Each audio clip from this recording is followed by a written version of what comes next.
السلام علیکم ورحمۃ اللہ وبرکاتہ۔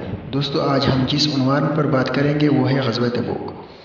دوستو، غزوہ تبوک کا واقعہ اس طرح پیش آیا کہ جنگ موتا کی ہزیمت کا انتقام لینے کے لیے غسانی بادشاہ نے ایک عظیم لشکر فراہم کر کے ہرقل روم سے امداد طلب کی۔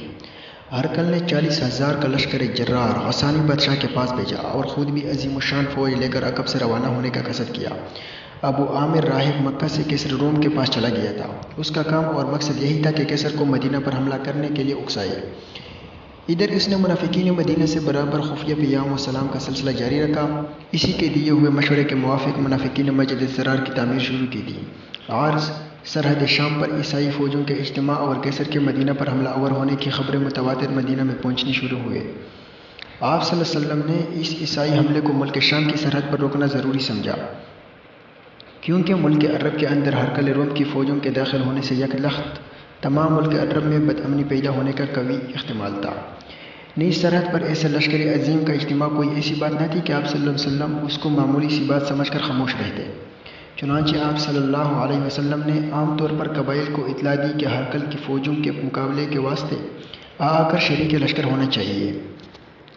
مسلمان اطراف ملک سے آ کر مدینہ منورہ میں جمع ہونا شروع ہوئے۔ منافقین کی جماعت مدینہ میں موجود تھی۔ یہ لوگ مسلمانوں کو ہمیشہ بہکانے اور اسلام کو نقصان پہنچانے کی کوشش میں مصروف رہتے تھے۔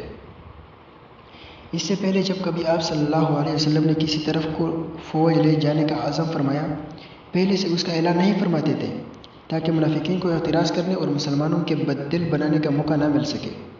عین وقت کے وقت مسلمانوں کو معلوم ہوتا تھا کہ ہم کس طرف جا رہے ہیں۔ اس مرتبہ چونکہ بڑا لشکر جمع کرنا تھا اور اس کا سامان فراہم کرنا بھی دشوار کام تھا، اس لیے آپ صلی اللہ علیہ وسلم نے اعلان کر دیا تھا کہ ہرقل کی فوجوں کے مقابلہ کرنے کے لیے سرحد شام کی طرف مسلمانوں کو جانا پڑے گا۔ گزشتہ سال چونکہ خشک سالی رہی تھی، اس لیے لوگوں کی مالی حالت بھی سکیم تھی۔